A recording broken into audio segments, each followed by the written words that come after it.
Assalamualaikum warahmatullahi wabarakatuh. Selamat pagi anak-anakku yang tersayang. Apa kabar hari ini? Mudah-mudahan kalian semuanya sehat selalu ya.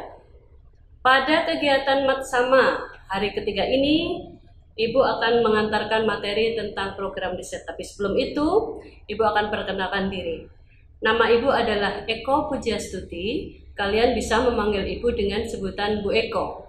Kebetulan Ibu adalah salah satu guru IPA di MTS Negeri 1 Kota Semarang, dan kebetulan nanti Ibu merupakan wali kelas dari kelas 7B, dan kebetulan yang ketiga adalah Ibu merupakan salah satu pembimbing di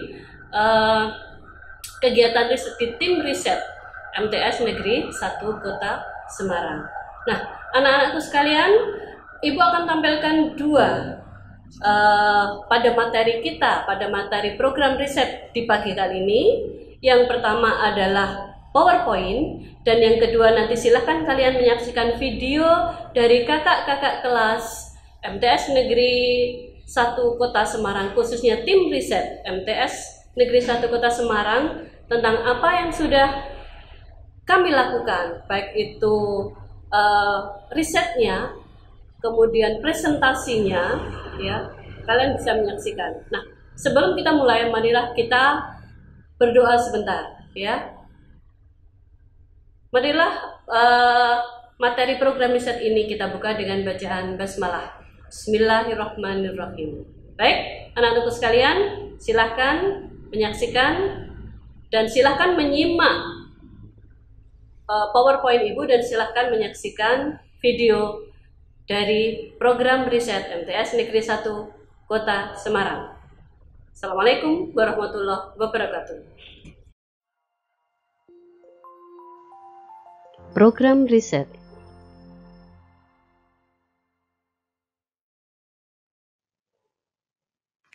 Anak-anak, kalau kalian melihat foto yang ada ini, kakak-kakak kelas kalian itu sedang melaksanakan riset. Nah, apakah riset itu? Riset atau penelitian adalah kegiatan mengumpulkan, mengolah, menganalisis data, dan menyampaikan hasil penelitian secara sistematis, efisien, dan berlandaskan suatu konsep atau teori.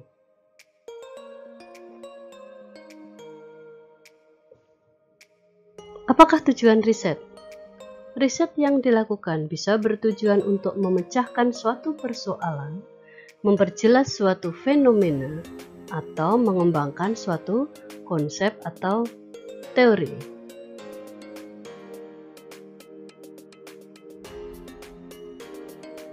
Nah, bagaimana proses riset? Riset diawali dengan menetapkan ide dan topik yang akan diteliti. Kemudian kalau sudah dapat ide, ya, kemudian merumuskan masalah, membangun kerangka berpikir atau hipotesa.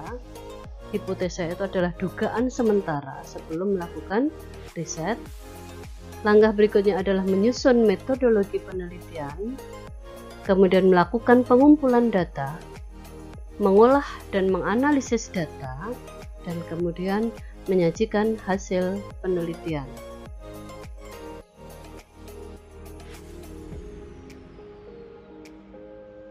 Bagaimana menyajikan hasil penelitian atau riset? Hasil penelitian bisa berupa tulisan, yaitu kalian akan belajar bagaimana membuat proposal dan laporan penelitian. Selain itu juga belajar presentasi. Presentasi bisa di dalam bahasa Indonesia, bisa juga di dalam bahasa Inggris. Nah, anak-anak, mengapa ada program riset? Karena MTS Negeri 1 telah resmi terpilih sebagai salah satu madrasah riset.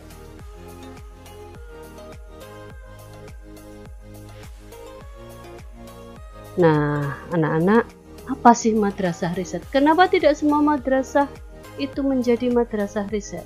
Ya, sekarang mari kita pelajari tentang madrasah riset itu sendiri.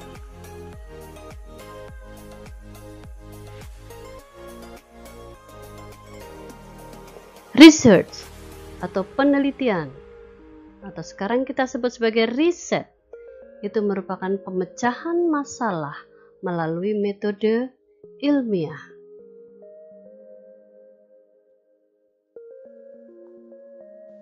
Riset, apakah sulit? Kelihatannya kok sulit sekali. Nah, mungkin dari anak-anak sekalian berpikir, riset itu kan biasanya dilakukan di perguruan tinggi oleh mahasiswa, atau riset itu dilakukan oleh lembaga-lembaga penelitian. Nah, ternyata penelitian atau riset bisa mulai dari madrasah, yaitu dengan mengimplementasikan dari fenomena kehidupan sehari-hari. Bisa di bidang pendidikan agama, bisa juga di sosial budaya, bisa juga dengan sains dan teknologi.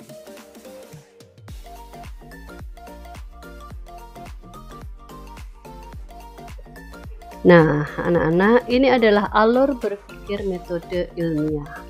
Metode ilmiah itu apa? Nanti kalian akan pelajari ini di mata pelajaran, salah satunya di mata pelajaran IPA. Kemudian nanti akan diperdalam lagi di dalam kegiatan riset.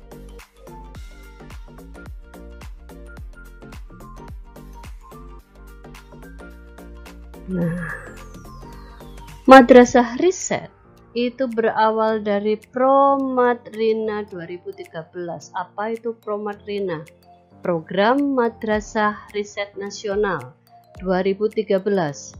Dari sini dipilihlah dari madrasah-madrasah yang ada di seluruh Indonesia, dipilihlah madrasah-madrasah yang nantinya akan diresmikan sebagai madrasah riset. Salah satunya adalah MTS Negeri 1 Kota Semarang. Nah, kalau menjadi sekolah atau madrasah riset, bagaimana implementasinya?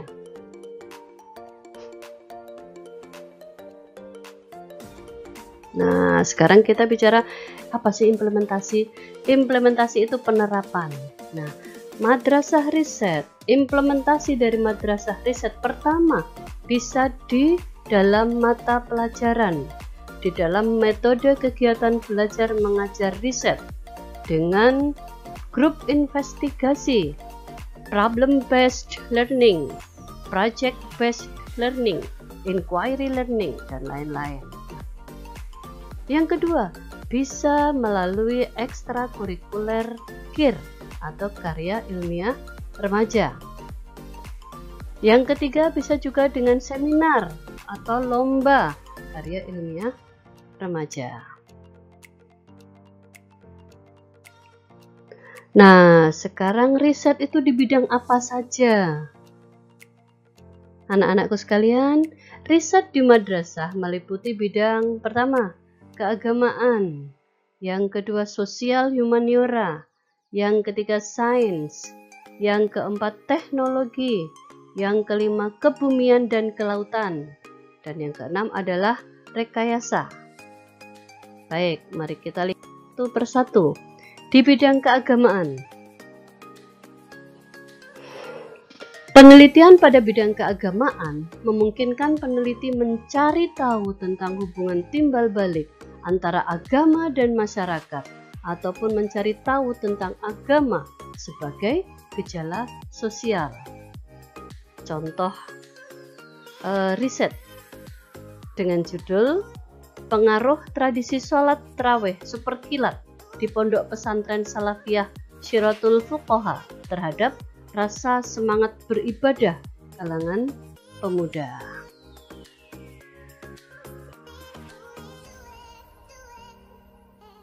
Sekarang bidang sosial humaniora. Penelitian pada bidang sosial humaniora mencakup penelitian sosiologi, hukum, ekonomi, psikologi, politik, sejarah, antropologi, filsafat, dan humaniora. Nah, ini contoh judul-judul riset yang pernah mengikuti lomba. Yang pertama, pengaruh keberadaan GoPay terhadap minat konsumsi pelajar SMA di Kota Semarang. Contoh lain dengan judul Pengaruh pelaksanaan prenuptial agreement tentang larangan merokok dalam menghentikan perilaku merokok suami di kota Banda Aceh. Nah, sekarang bagaimana di bidang sains? Penelitian bidang sains meliputi berbagai kajian observasi, eksperimentasi, penyimpulan dengan ruang lingkup makhluk hidup, energi, dan perubahannya, dan keilmuan tentang alam lainnya. Subtemanya bisa kimia, biokimia, biologi, mikrobiologi, ilmu tumbuhan, ilmu tanah, ilmu hewan, obat dan kesehatan, ilmu lingkungan, manajemen lingkungan, ilmu matematika, dan lainnya. Contoh judul risetnya adalah yang pertama, potensi tanaman nyoro-nyoro sebagai bahan perekat kayu. Judul yang lain, HECO-PG, hewan kotor pendeteksi gempa. Identifikasi perilaku kecoa Amerika, Periplaneta americana terhadap getaran, dan perilaku kecoa, cockroach ketika akan mengantisipasi bencana gempa bumi. Wah, hebat ya. Nah, sekarang bagaimana dengan bidang teknologi? Penelitian bidang teknologi membahas kajian yang berkaitan dengan merancang dan menghasilkan perangkat-perangkat, struktur-struktur, dan proses-proses yang dapat digunakan serta dapat berupa inovasi produk dan pengembangan sistem.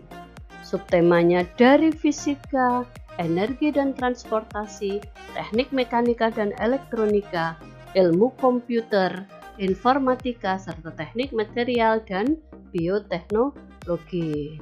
Contoh judul risetnya adalah yang pertama, pemanfaatan limbah media jamur tiram sebagai bahan baku kertas untuk kemasan oleh-oleh khas Kabupaten Lebak, Banten.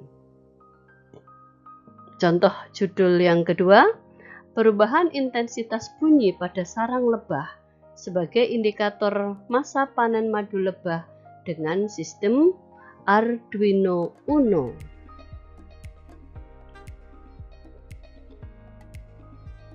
Bidang kebumian dan kelautan. Penelitian kebumian dan kelautan berkaitan kajian, observasi, rekayasa yang menghasilkan rancang bangun maupun perangkat-perangkat di bidang ilmu kebumian dan kelautan dengan subtema geofisika, astronomi, cuaca, klimatologi dan perubahan iklim, geokimia, petrologi dan mineralogi, geologi, kebencanaan geologi dan mitigasi, kelautan atau oseanografi, limnologi, teknik sumber daya geologi dan hidrologi. Nah, contoh risetnya adalah pemanfaatan limbah ikan sebagai biogas untuk meningkatkan taraf hidup masyarakat nelayan pesisir Brondong, Lamonan. Contoh lain, pengaruh beberapa jenis musik terhadap perilaku makan rayap tanah sebagai langkah awal pengurangan dampak kerusakan kayu pada bangunan rumah. Aduh, menarik sekali. Nah, bagaimana dengan bidang rekayasa? Penelitian di bidang rekayasa teknologi berkaitan dengan pembuatan produk atau alat yang memberi kemanfaatan secara langsung.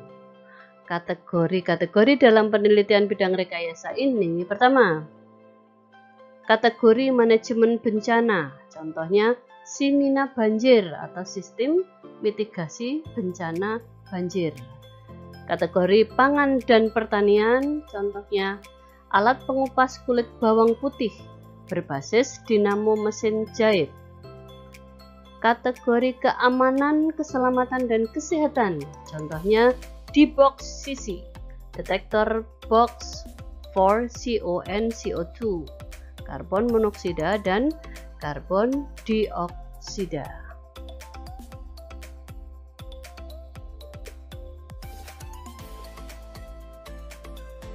Kategori teknologi informasi dan komputasi, Contoh risetnya adalah Gantas 4.0, yaitu produk sistem informasi manajemen bagasi yang memanfaatkan sensor Bluetooth untuk informasi lokasi. Kategori edukasi dan rekreasi, contohnya Mistar Multifungsi. Kategori teknologi ramah lingkungan, contohnya Ayo Obah. Teknologi pemanfaatan gerak tubuh manusia sebagai pembangkit energi listrik untuk mengisi daya pada smartphone dengan menerapkan GGL induksi magnet. Kategori teknologi bagi penyandang disabilitas dan kebutuhan khusus, contohnya ular tangga tunanetra. Wah, apa ya itu ya? Nah, anak-anakku sekalian yang ibu sayangi, ada beberapa event lomba yang pernah diikuti oleh kakak-kakak tim riset MTS Negeri 1 Kota Semarang. Yang pertama adalah MyRes, Madrasah Young Researcher Supercamp. Ini diselenggarakan oleh Kementerian Agama Pusat Jakarta setiap tahunnya. Tahun kemarin itu ada 5.000 lebih penelitian yang masuk. Yang kedua adalah ASEAN Innovative Science, Environmental and Entrepreneur Fair. Yang ketiga adalah Indonesian Young Scientific Association. Dan yang terakhir diikuti oleh tim riset MTS N1 Kota Semarang adalah Indonesia Education International Innovative Competition.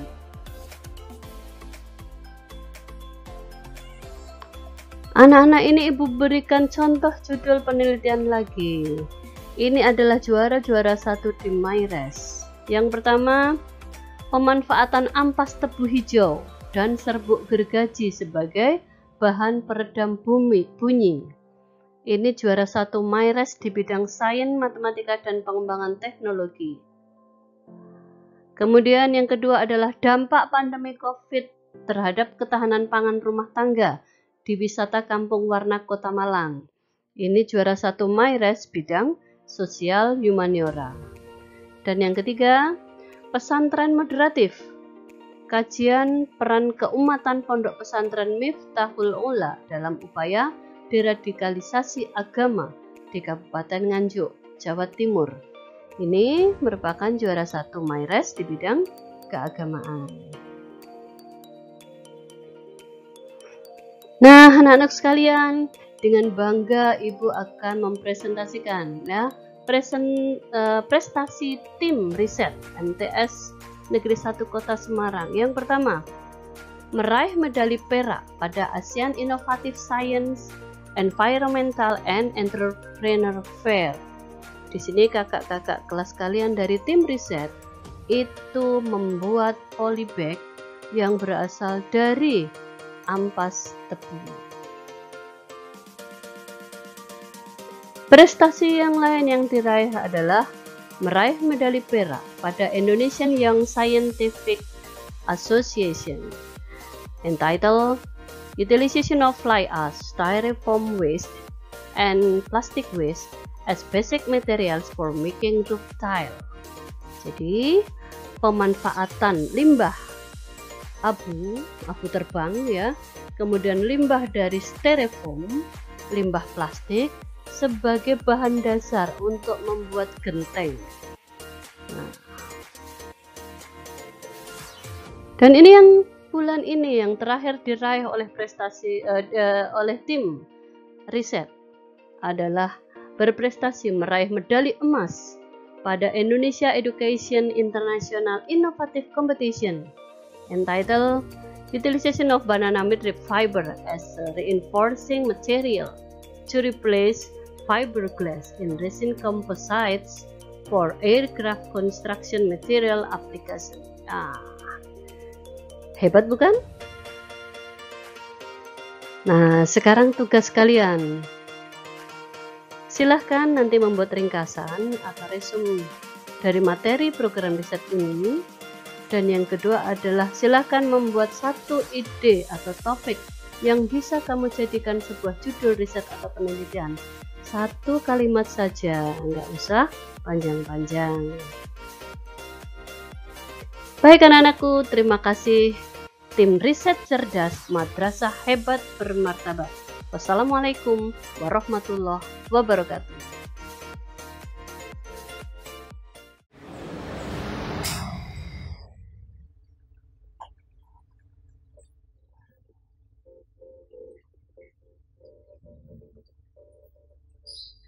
Number 1. The dry bagasse is filtered using a sieve to obtain coarse bagasse fibers.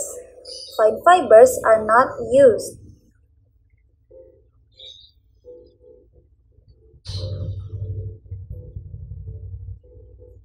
2. The coarse bagasse is put into a high-pressure cooking machine. 3. After that, water is added in the ratio 1:4 and added with lye 5% of the total bagasse material that is put into the cooking machine, while the machine is turned on under 3 bar pressure, 130 degrees Celsius and within 4 hours. Then, when the cooking process has been 4 hours, the process of crushing the pulp from the cooking results will be continued with bitter tools and simultaneously filtered to get 2 ml of pulp and then flowed into the bucket to then flow into the bucket. 4 hours. Turn off the vacuum tool. 13. After 4 hours in the sun, the pure poly bag made from bagasse is ready to be used for planting media. Assalamualaikum warahmatullahi wabarakatuh. Good morning, the honorable judges. Let me introduce our team. We are from MTSN 1 Kota Semarang, Indonesia. My name is Kasirafa Caroline as the leader of this team. Background of the study: fly ash from burning coal, styrofoam waste, and plastic waste, which are increasing every day. Therefore, we innovate to process the waste into roof tiles. Tools and materials: 1. Plastic waste or plastic bottles. 2. Styrofoam waste. 3. Fly ash waste. 4. Sand. 5. Asphalt. Making procedure: first, all ingredients are weighed in advance according to the predetermined composition. Second, the gas stove is turned on. Third, put the asphalt into the pan first. Slowly add styrofoam. Then enter the plastic bottle. Then add sand. Stir until well blended. Add fly ash. Stir well until all ingredients are completely combined. After that, put the dough into the mold. Wait for it to dry. The tile is ready to use. So, it can be concluded that the fifth sample is the best sample for 3 tests. For presentation, is there any questions from the honorable judges? Nisa, Siti, and Muhammad. Okay, I'm really impressed with the presentation. It's a very good presentation. The way of your words pronunciation and the way. Congratulations for that.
research, but not only for aircraft material. I think it has more wider application.